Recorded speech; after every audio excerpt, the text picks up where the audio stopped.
करो दया करो। मैं तो भजूं सदा हरि नाम, कृपालु कृपा करो। मैं तो भजूं सदा हरि नाम, कृपालु कृपा करो।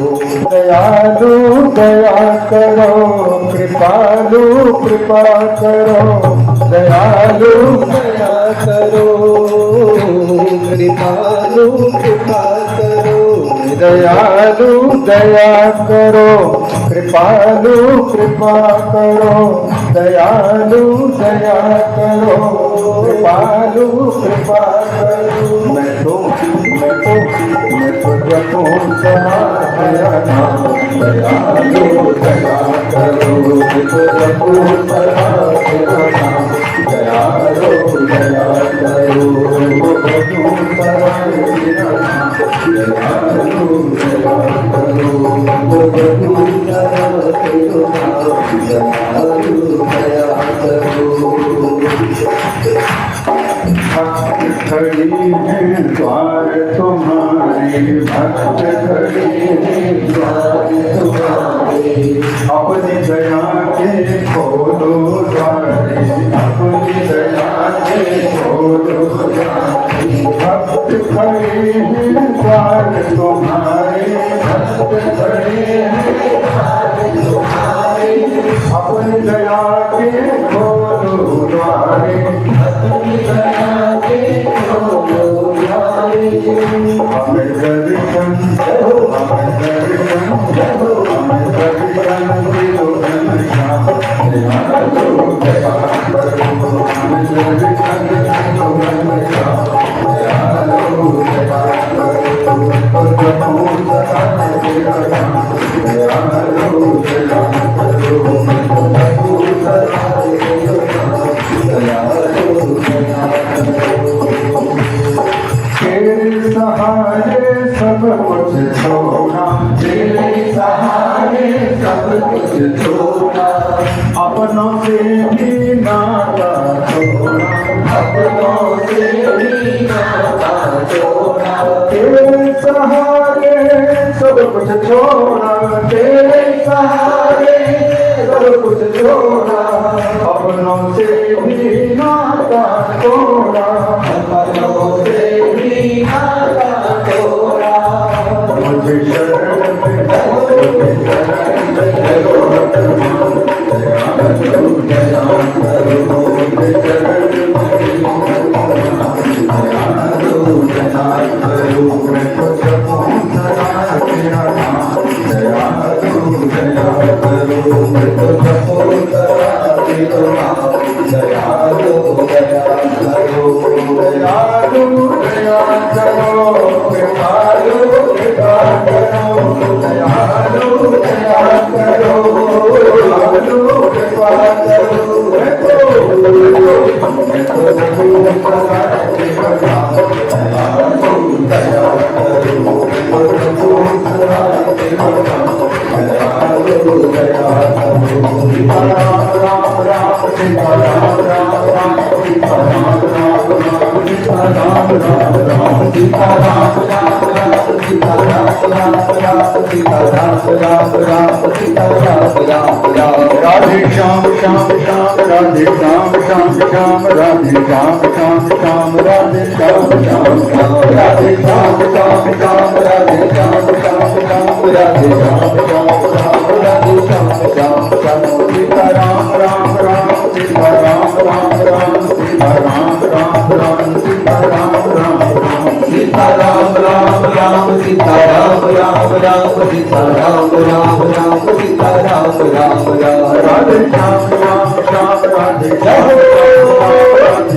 श्याम श्याम, राधे श्याम श्याम श्याम, राधे श्याम श्याम श्याम, राधे श्याम श्याम श्याम, राधे श्याम श्याम श्याम, राधे श्याम श्याम श्याम। सीता राम राम राम, सीता राम राम राम, राधे श्याम श्याम श्याम, राधे श्याम श्याम श्याम, सीता राम राम राम, सीता राम राम राम, राधे श्याम श्याम श्याम, राधे श्याम श्याम, सीता राम राम राम।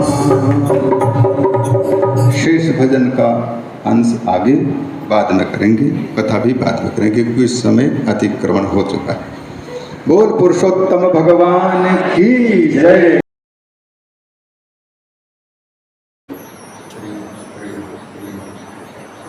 हत्वा यथा वृत्रहणम मुनीषाः, उनकी वाहवाही कर रहे थे। ऐसे समय पर देवताओं के गुरु बृहस्पति वहां पर आए। जब बृहस्पति आए तो क्योंकि राज सिंहासन पर, देव सिंहासन पर बैठे हुए इंद्र थे, तो यद्यपि उनको पता लग गया कि गुरुजी आ रहे हैं, लेकिन कभी कभी हम लोग ऐसा करते हैं, किसी व्यक्ति के आते को देख लिया तो देख करके भी नहीं देते हैं, दूसरे को नोट कर लेते हैं। तो वैसे ही इंद्र भी गुरुजी के आने पर यद्यपि चाहिए कि गुरुजी आ रहे हैं तो सबके सब उठ करके सम्मान करें, बिठाएं, पर इंद्र उधर ध्यान ही नहीं दे रहे। देवता लोग भी उन उत्सव में ध्यान लगा रखे थे। उनको थोड़ा एहसास हुआ, पता लगा, फिर देवता लोगों ने उधर ध्यान देना बंद कर दिया। गुरुजी तो समदर्शी हैं, सहनशील हैं, उन्होंने कहा कोई बात नहीं, चेले लोग अपने में मस्त हैं तो कोई बात नहीं, हम चले जाते हैं, बाद में आ जाएंगे। वैसे तो शिष्य को जाना चाहिए तो गुरु के, और देवता इधर उधर भागने लग गए। ये स्थिति आई तो ब्रह्मा जी के पास में देवताओं ने जाकर के निवेदन किया कि हमसे भूल हो गई है, हमारे कोई गुरु नहीं है, कोई पुरोधा नहीं है, कोई पुरोहित नहीं है जिनके निर्देशन में हम अपने जीवन की कुशलता बनाए रखें। ब्रह्मा ने कहा तुमसे गलती तो हुई है, लेकिन बिना गुरु के रहना तुम्हारे लिए उचित नहीं है, इसलिए जाओ, जब तक बृहस्पति गुरु के रूप में नहीं प्राप्त है तब तक विश्व रूप के पास में जाओ, उनसे प्रार्थना करो कि हमारे गुरु बन करके हमें मार्गदर्शित करें। देवताओं ने वैसे किया, विश्वरूप के पास में गए। विश्वरूप ने पहले मना किया कि भैया पुरोहिताई का काम करना उचित नहीं है, क्योंकि उसमें निर्लज्ज होकर बहुत सी बातें कहनी पड़ती हैं, यजमान समझता नहीं है। अगर उसको कहना पड़ जाए कि यहाँ 10 रुपये चढ़ाओ तो उसको अंदर में लगेगा कि अब निकालना पड़ेगा। तो ये मतलब कितने बेशर्म होकर के कहना पड़ रहा है पुरोहित को, इसलिए ये सब पुरोहिताई का काम हम नहीं करेंगे। और यही बात सूर्यवंश के कुल पुरोहित वशिष्ठ जी ने भी कही, लेकिन वशिष्ठ जी को एक अच्छाई दिखी कि प्रभु ने उनकी प्रार्थना अंगीकार करना शुरू नहीं किया, तो देवताओं ने उनको किसी तरह से अनुकूल किया और उनके पुरोहित का काम करने लगे। देवताओं को विजय दिलाने के लिए, उनके उत्कर्ष के लिए हवन जब करते थे तो विश्वरूप जिस रचना मैया के बेटे थे, उन रचना माँ के सगे संबंधी अर्थात मामा के पक्ष के लोग जो दैत्य आदि हैं, दानव हैं, उनके नाम पर भी हवन भोगवाते थे। देवताओं के नाम पर तो हवन जाता ही जाता था, लेकिन साथ ही साथ दैत्यों को भी, दानवों को भी हवन पहुंचने लग गया। यज्ञ कोई और करा रहे हैं और फल किसी और दूसरे को मिल रहा है। तो देवताओं ने इंद्र को बता दिया हमारे साथ में चालबाजी हो रही। तो इंद्र को आया गुस्सा और उन्होंने वज्र से वो विश्वरूप के 3 जो सिर थे, तीनों सिरों को काट डाला और तीनों सिर गिर गए। एक कपिंजल पक्षी बना, एक बटेर बना, और एक ये जो चिड़िया घरों में गर्मी के दिनों में घोंसला बना करके रहते हैं, गौरैया, ये 3 बने। लेकिन इंद्र को विश्वरूप की हत्या का पाप लगा। उस पाप का बंटवारा इन सब ने किया, चारों ने, पृथ्वी ने, वृक्षों ने भी यह कहकर कि हमारे पेड़ को, डाली को यदि कोई काटे तो वहाँ से दूसरी शाखा फूट जाए। तो इंद्र ने उनको कहा ठीक है, ऐसा होगा। वृक्षों में गोंद के रूप में वह ब्रह्म हत्या दिखाई देती है, जल में वो झाग के रूप में दिखाई देता है, और पृथ्वी में ये जो बरसात के दिन में यहाँ से निकलता है, क्या बोलते हैं उसको, बादलों की गर्जन पर सफेद सफेद जो होता है, जिसकी सब्जी भी बना के खाते हैं आप सब, मशरूम, मशरूम छत्रा कम उसको बोलते हैं, मशरूम, ये धरती से निकलता है, ये भी ब्रह्म हत्या का ये अंश निकल करके सामने आता है। तो इन ये ब्रह्म हत्या विशेष रूप से दिखाई देते हैं। अब जब दूसरी बार वृत्रासुर को खत्म किया तो फिर इंद्र को चिंता हुई कि जब विश्वरूप ब्राह्मण का और गुरु का मैंने हनन किया था, तब तो 4 जनों ने ब्रह्म हत्या की बड़बड़ा करके मुझे इससे मुक्त किया था, लेकिन अब वृत्रासुर जैसे भक्त की हत्या मेरे द्वारा हुई है, अब मेरी गति न हो, इसलिए चिंता हमको अबाधे वृत्र हत्वा यथा वृत्र हनन मुनीषा, ये बात है। इस प्रकार से जब चूहा बिल में घुस रहा है तो चूहा को बाहर निकलने के लिए कोई जगह नहीं, वो सीधे निकल जाता है। वैसे ही मृत्यु विनाश करने के लिए आ गई, बस में हो गई। बरसात के दिन थे, बादल छाए हुए थे और बिजली जैसे चमकती है, वैसे जीवन की कहानी है। थोड़ी देर के लिए बिजली का उजाला होता है और तुरंत फिर अंधकार हो जाता है, वैसे हमारी जिंदगी की कहानी है। बिजली ने चमकारे मोतिड़ा बिरुगो पानवाई, नहीं तर अचानक अंधारा कासे रे। गंगा सती अपनी शिविका गुजरात की साध्वी पानबाई से कहते हैं कि वो बिजली को चमकाते हैं और बिजली की चमक थोड़ी देर के लिए होती है, बस जिस समय तक बिजली की चमक हुई है उसी समय पर मोती धागे में पिरो दो या सुई के छेद में धागा डाल दो, नहीं तो फिर अचानक लाइट चली जाएगी, बिजली चली जाएगी। नाम द्रौपद है, यज्ञ कर रहे थे। धर्मिष्ठ राजा जाकर के वहीं पर यज्ञ कुंड से इस देवी का एक सुंदर कन्या के रूप में प्रकट हुआ। द्रौपदी यज्ञ में सम्मिलित, इसलिए द्रौपदी कहलाई।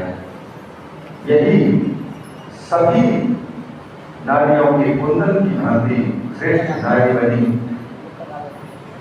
जब मत्स्य वेधन करने के लिए गोलों को बुलाया गया था, उस समय पर अर्जुन 5 पांडवों को हमने इस्तीफा करके हुए थे। अर्जुन ने मत्स्य वेधन करके इसको प्राप्त किया था। इस प्रकार से कहते हैं कि इस कन्या के कारण बहुत सी घटनाएं घटी। बीच सभा में उसको केश पकड़ करके घसीट करके लाया गया और केश पकड़ करके दुशासन जब ला रहा था 10,000 हाथियों के बलवाला, उस समय से बड़े बड़े ज्ञानी लोग भी धृतराष्ट्र की सभा में बैठे थे, बलवान लोग भी बैठे थे, देश के शासक लोग भी बैठे थे, लेकिन किसी की हिम्मत नहीं हुई कि ऐसा मत करो, अपमानित मत करो। और उस अवस्था में लाइफ जिस अवस्था में माताएं घर के भारी बर्तन छूते हैं, बाल पकड़ करके लाइफ घसीटते गजब रहा। भगवान श्री कृष्ण कहते हैं जिन लोगों ने द्रौपदी के बाल खींचते हुए को देख करके मौन रहे, उनकी पत्नियों को मैं विधवा बना के रखूंगा। मतलब उनका जीवन महाभारत के माध्यम से समाप्त कर, ये सब योजना भगवान की। सेयम गतग्रहं प्राप्त दुष्ट दुशासनात् मुनि वचांसि कर्ण शूलानि श्राविता परवर्णनि। ना सुनने लायक वचन बीच सभा में दुर्योधन सुनाता है उनको। ये छिनार है, ये वैश्य है, 5 पति जिसके हों, ये पतिव्रता कैसे हो सकती है? यानी पतियों की पत्नी, ये तो उचित जिंदगी नहीं। इस प्रकार से कई बातें भगवान श्री कृष्ण कहते हैं मैंने भी इसकी उपेक्षा जो की उस समय, उसका एकमात्र कारण है कि इसने पुरुषोत्तम महीने की उपेक्षा की और पुरुषोत्तम मास के अधिदेवता मेरी भी उपेक्षा की। इसलिए उनकी विपत्ति में मैं भी चुपचाप रह गया। तथापि दीक्षिता जब ये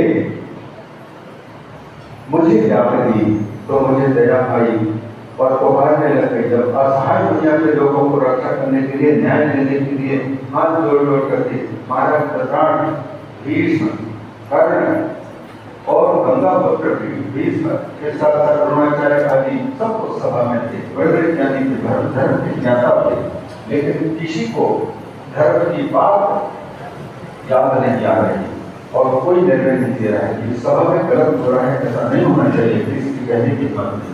पांचों पांडव भी हार जाने के कारण उनका मुख बंद कर दिया गया, कुछ नहीं बोल पा रहे।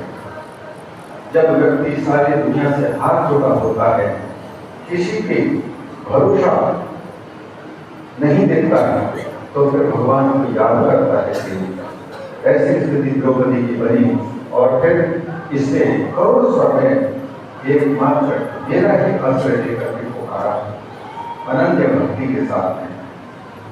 दामोदर दया सिंधो कृष्ण कृष्ण जगतपते,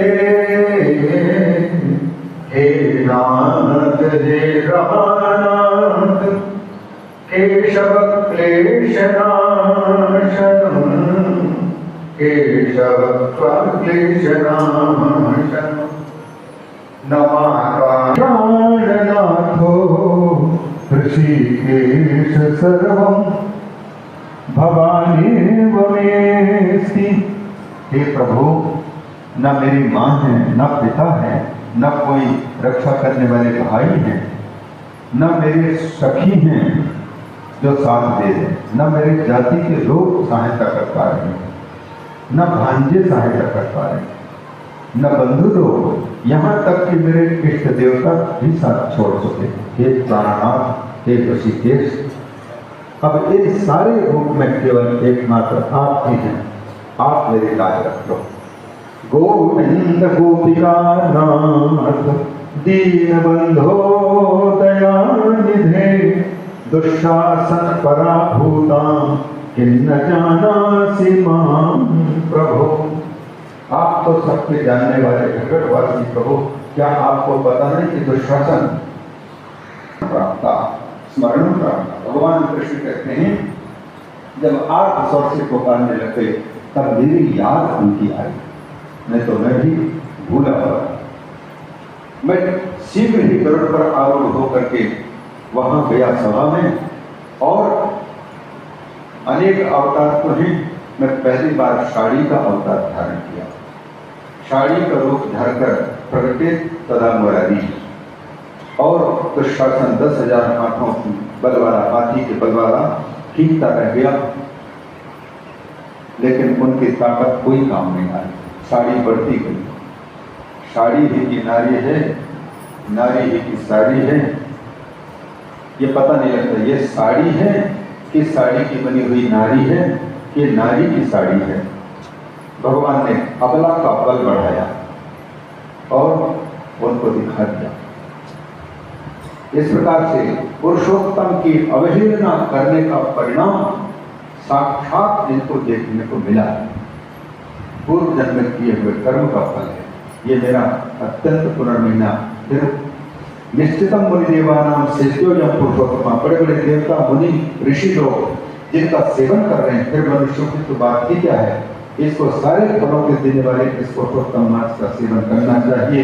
इसलिए भगवान श्री कृष्ण निचोड़ रूप में पांचों पांडवों के सामने युधिष्ठिर से कह रहे कि अब आप लोगों ने 12 वर्ष के भटकाव देखने के लिए जब कमर बांध ही लिया है तो जीवन यापन करो, और लेकिन अब पुरुषोत्तम मास जब आए तो अज्ञान में से वो भूलने न पाए, चला न जाए।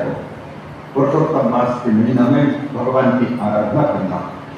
जिन लोगों ने द्रौपदी के केस खींचते समय देख करके मौन रहा, तन्नारीणाम अहम राजन निर्वपृष्ये लकान रुषा, जिन लोगों ने देख करके कुछ नहीं किया, उन लोगों की पत्नियों के मुंडन संस्कार मैं करूंगा। इस खंड खींचते हुए देखा, उन लोगों के पत्नियों की केश मैं हटा दूंगा। दक्षिण भारत में विधवा माताएं वाराणसी में जब आते हैं तो दूसरा करते हैं, मतलब विधवा उनकी पत्नियां बनेंगी, मतलब इसका हनन हो।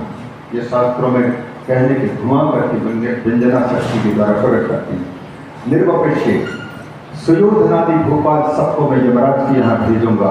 शत्रु और राजा तो भी सारे शत्रुओं को नाश करके अंत में राज सिंहासन पर बैठोगे। ये पुरुषोत्तम महीने का महात्मा होगा। मुझे समुद्र की पुत्री लक्ष्मी उतनी प्रिय नहीं, मेरे भाई बलदाव उतने प्रिय नहीं, देवकी मैया उतने प्रिय नहीं, और न ही वसुदेव जी मुझे उतने प्रिय नहीं जितना इस महीना का भक्त मुझे प्रिय है। पुरुषोत्तम मास का भक्त है और द्वेष इसका अपराधी, द्वेष करने वाला राजन आप मुझे छुट्टी दो, मैं द्वारिका के पहुंच जाऊंगा, क्योंकि वहां सबके सब मेरी प्रतीक्षा कर रहे हैं। माँ देवकी और वसुदेव और बलदाव भैया सब मेरी प्रतीक्षा कर रहे हैं, इसलिए मैं वहां जाऊंगा। बस सर्वे ते अन्विषय नियंत्रे मदा गमन कांक्षणा मामेव चिंतयन्ते एवं मद्दर्शन समुत्सुका। निर्निमेष नयनों से प्रतीक्षा कर रहे हैं, कब आएंगे कब आएंगे। यह कर करके जब जाने को तैयार हुए तो पांचों पांडवों ने भगवान को प्रस्थान करने के लिए तैयार देख करके गदगद कंठ से निवेदन किया कि प्रभु हमारे जीवन आप हैं।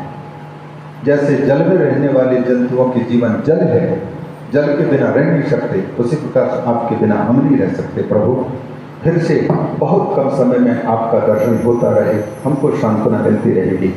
पांडवों के एकमात्र नाथ आप हैं और जगत में और कोई नहीं है। महाभारत के युद्ध में तो घटना घटी, उसके बाद फिर जो उपदेश है वो अलग चीज है।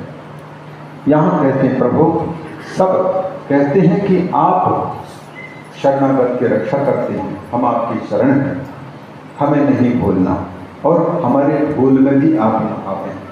प्रभु बार बार आपका दर्शन होता रहे, इस प्रकार से हम प्रार्थना कर रहे हैं।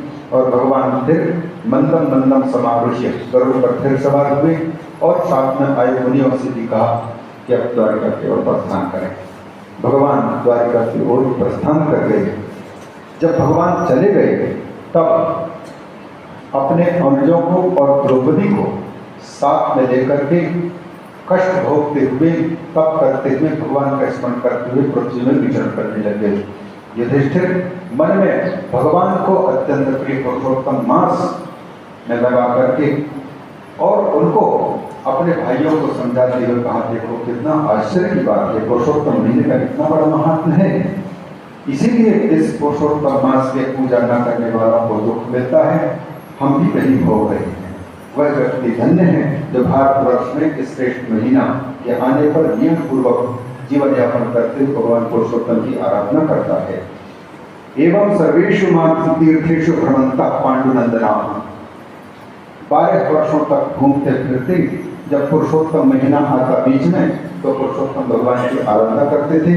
भगवान ने वचन दिया था कि 13 वर्ष तुम्हारा, 12 वर्ष तो वन में घूमेगा और 13 वर्ष अज्ञातवास में रहोगे, 14वें वर्ष में तुमको खोया हुआ राज्य पुनः प्राप्त होगा। यह भगवान पुरुषोत्तम की आराधना का फल होगा। इस प्रकार से वही किया और महाभारत